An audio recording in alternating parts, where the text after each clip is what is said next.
Hey viewers, my name's Cara. It's been a long time since I've done a vlog standing up, but I have a different tripod and I put it on a chair and we're trying it out. I don't know, I felt like doing something a bit different. So this is usually what is behind me right now is my desk and the area that it's full of clutter because this is where I work. So that's usually what I'm looking at when you are looking at the blank wall and stuff that's usually behind me. So now my workspace is behind me. I like that. So I wanted to just do a quick update vlog. My posting schedule has been all over the place, as you have observed. If you actually pay attention to when videos immediately go up on this channel. So this month has proven to be more fully scheduled than I originally had anticipated. There's a lot going on right now. I want to do an update real quick because I'm only going to get busier this week and into the next weekend. So, what's been going on? Last week, I did a talk at a UU service, a Unitarian Universalist Church. I've recently done an update on where I am with my connection with Unitarian Universalism. One of the things I've been doing for years is occasionally guest speaking at UU churches here in my home state of Ohio. So I was prepping one of those for the last couple of weeks. That was this past Sunday from the time I'm recording this. And now, this week, I am focusing on trying to get together 2 presentations for Paganicon. The first time I am ever finally making it to Paganicon. It is their 10th anniversary, the 10th year of that event taking place. It takes place in Minneapolis. It's organized by Twin Cities Pagan Pride. I have a friend who lives out there who has been trying to get me to come to this event for years. But, it is something that speakers do not get paid to do, and we have to pay our own way there. So, there is a slight discount on the registration for the event for presenters, but we still have to pay for the room and the travel. For me, I'm flying, and I haven't flown anywhere in years, so there's a lot going on with all of that. And I didn't originally intend to be presenting. I was just going to go for my first time and be there and learn stuff and meet some people who I've never met before in person, but who I've known through the wonders of the internet, through the community for years, such as Laura Tempest Zakroff, Keldon Mercury, Gwion Raven's going to be there, Jason Mankey's going to be there. I'm not going to be able to attend either of his presentations because I believe they are at the same time as mine, but I will be able to attend one of Keldon's. I think Keldon is planning on attending one of mine, but our other ones are at the same time, so we don't have the option to see the other one. Can't remember if Laura's are at the same time as mine or not, but anyway, Lilith Dorsey, I don't actually know how to pronounce Lilith's last name properly, so I'll learn that. That'll be fun. But Lilith is going to be there, and lots of other people who I was not already familiar with, but I am excited to get to know and maybe attend some of their presentations, workshops, rituals, whatever. We will see what happens. This is, however, the first time that I am doing presentations that are quite a bit longer than I'm used to. Not that I can't go on forever about topics, as you know, but it's just a little bit different because as a presentation, I'm used to doing them in a slightly shorter time frame. And now, of course, I'm concerned about, am I going to be able to fill a longer time frame without it feeling like I'm just filling the time, you know what I mean? So I'm going to be working on those this week to make sure I'm really comfortable with where they are and that I feel good about the amount of content that's in them. But I'm working on 2 of them, so it's just going to take a little bit more time than usual. And so, as I was saying, I initially intended to just attend as a participant. Then a friend of mine who is on the board, my friend who has been inviting me to this event for years and years, Emma, informed me that there was still some room left on the schedule, that they hadn't filled it up, and asked if I'd be interested in presenting something. So I sent in an email with some ideas about some things that I could possibly present, and I was waiting to hear back from them before I started working on it because I didn't want to put in a whole bunch of work if I found out that I couldn't present. I had other things going on, so I was like, I'll just wait and see. And I didn't hear back from them for about a week, but then when I did hear back, they said, okay, we put your 2 things on the schedule, you're doing them, cool. So I kind of just found out within the last couple of weeks, few weeks, what is time? Time is a construct. And so I have been focusing on doing my UU service, so now I'm focusing on getting the presentations prepped, and the following week, after I get back, I am doing a special tour at the museum, at the Witchcraft Museum, for students in a world religions class from the same UU church that I just spoke at. They are teaching the world religions class, which is like 7th and 8th graders, actually this upcoming weekend, equinox weekend, when I'm going to be at Paganicon. They are learning about neo-paganism and Wicca as part of a broader curriculum where they're just doing like 1-day little introduction workshops to all different types of world religions. So this is just one of them. They're going to be learning very basics, super basic introduction kind of stuff. And then the week after, they will be coming to the Buckland Museum, and I will be giving them the tour and hopefully answering some of their questions, talking about some stuff that they are most curious to learn about these types of things. So I've got a lot of stuff planned in March. I also had some personal stuff that I wanted to get done too. So other things that I've been up to today include getting a COVID test because I have to show proof of a negative test within 3 days of attending Paganicon. So I had to schedule it in advance. Around here, like, I don't know. Actually, I do know that in some other places, like Minneapolis, where the event is, they do have some community testing sites that allow walk-ins. However, apparently that's not as much of a thing around here. So I had looked it up, and I also had to find a place that would give me written results, not somewhere that would call me with the results, because I have to show the results to the Paganicon staff when I get there. They have to see that, like, in writing. So I went to a place that would send the results in email so I can send them, so I can show them that. And a lot of places around here don't offer all the different kinds of tests. I can't do a PCR test because there's no guarantee that I would get the results back in enough time to take that test and then get to the event and, have it by the time I check in to the event. So I had to do a rapid test, which that's fine, that's allowed, but not all locations around here provide the rapid test. So I had to find one that was a little further away. I had to drive a little further away to get to it. And they also would only allow you to make the appointments 1 week in advance. So I tried to get all of this set like a month ago, couldn't do it. So I had to make myself a note to check a week before the time I actually wanted to make the appointment. So I made the appointment last week, had the appointment earlier today, did the nasal swab thing. My nose is still tingly and feels dry because I had to, do that. So I should be getting the results in my email later today. By the end of the day, they said.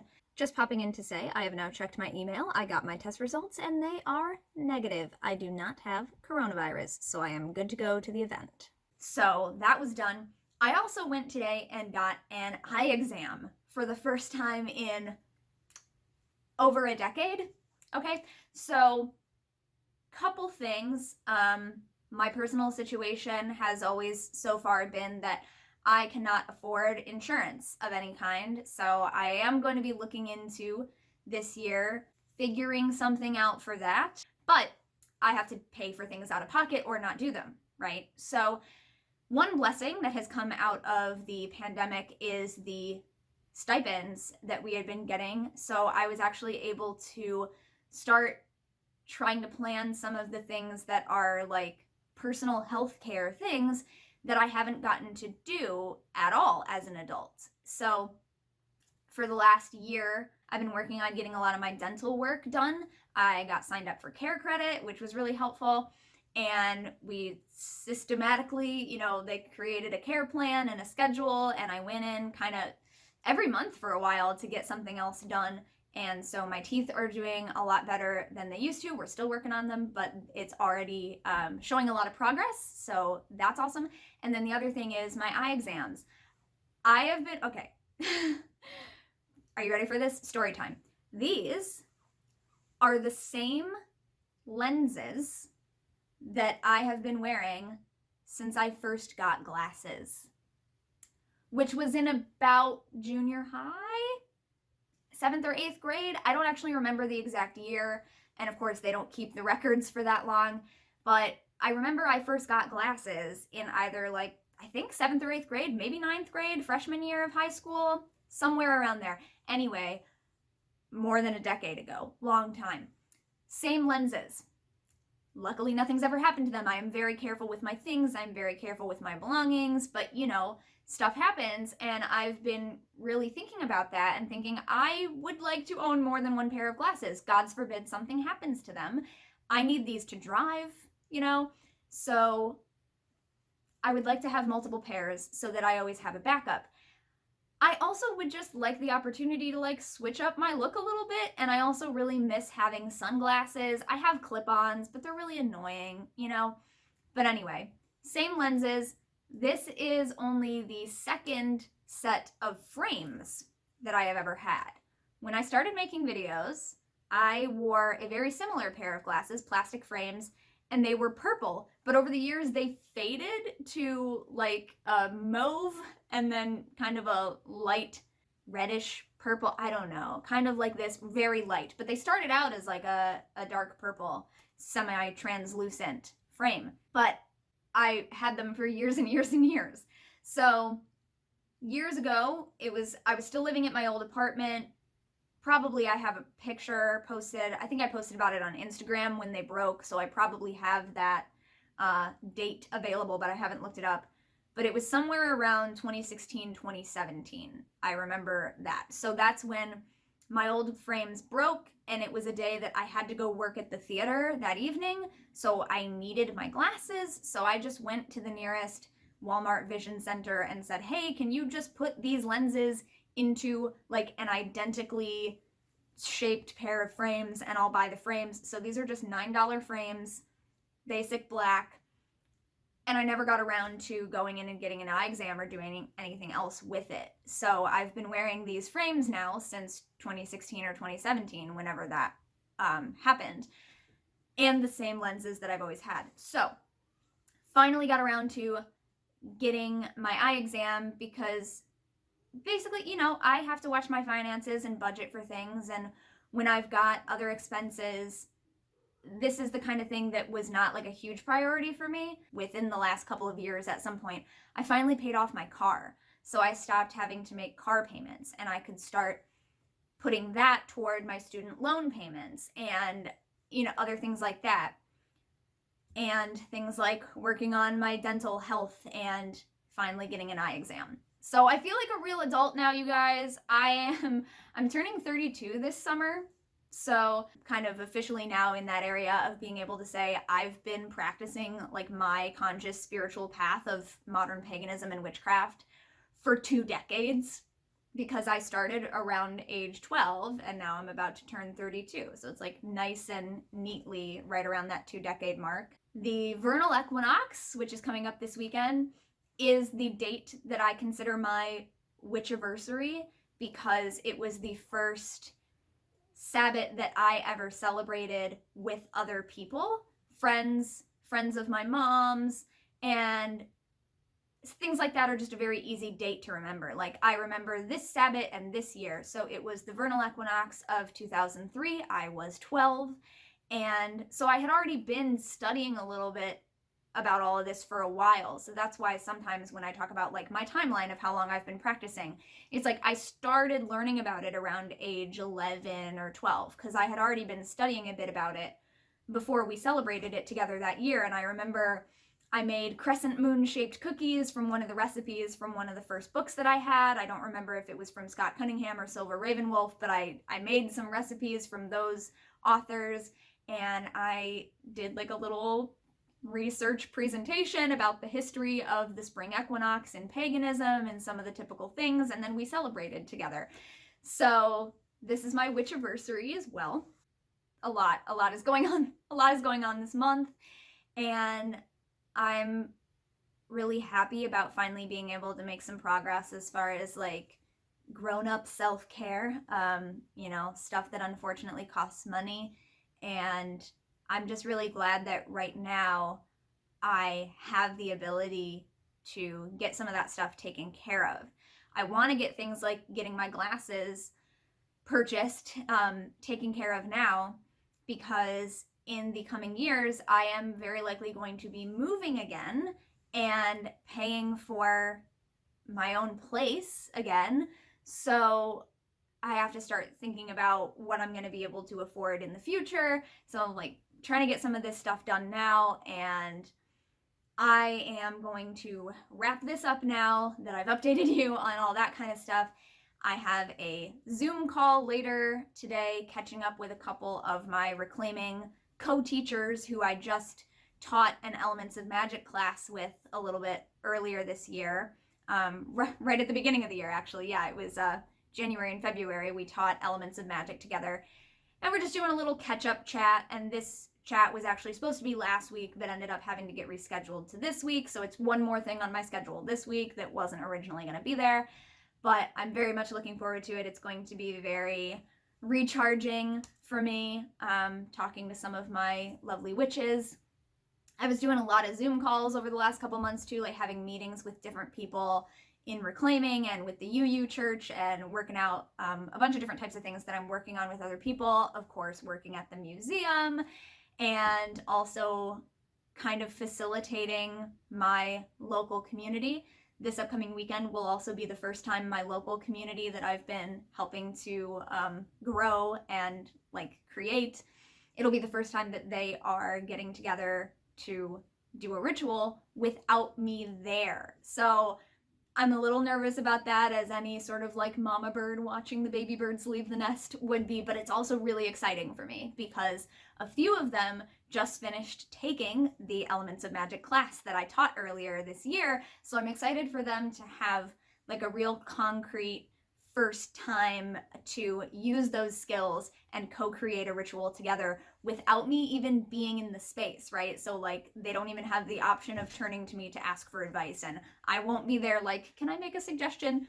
No, I'm not even going to be in the state, So I'm really excited about that. We will, however, still be doing the museum's equinox ritual with me. We're going to be doing it the week after I get back in town. So lots of stuff going on with that. One of the presentations that I'm giving at Paganicon is about how I've been building community and all the different ways that I help to grow community, not build community. I actually do try to use that phrasing, and I slipped and said the other word briefly. Growing community and tending community. So that workshop is actually, or it's a presentation, it's not a workshop really. That presentation is titled Tending the Garden of Community, and then I'm doing another one that is called On Being a YouTube Witch and the Pagan Perspective. I'm going to be talking about YouTube and how YouTube has changed over the years, what it was like being part of the pagan community here on YouTube over a decade ago, because I started doing stuff here in 2008, and then we started the Pagan Perspective collab channel in 2009. Gonna talk a bit about that. So I'm very excited, but I need to get to work on some of those things, and I have a few hours now until my catch-up chat with my co-teachers. Tomorrow I have stuff planned that I have to do throughout the day as well, and then Thursday I have stuff I have to do, and then I'm flying to the event, so I have a limited amount of time to work on all of these other things that I want to get done. Presentations. I also want to finally like revise and revamp my Patreon. I've been thinking for a long time about moving it to a monthly instead of a per creation system, and I've been like saying that might happen, but I haven't actually done it yet, so I think I might actually do it. I also want to revise my readings offerings page and finally make that change live, because I've been working on changes to how I will offer tarot readings and oracle readings and other things that I will offer. I've been working on that for the last few months, but also like haven't launched it, haven't made it live. So I kind of want to do all of that this week before I head off to the event, and I just literally don't have enough hours to do it, so I really need to go now. I will actually see you later now. Thank you so much for watching and or listening to this video. I will see you next time, and until then, don't forget to be awesome, blessed be, and goodbye.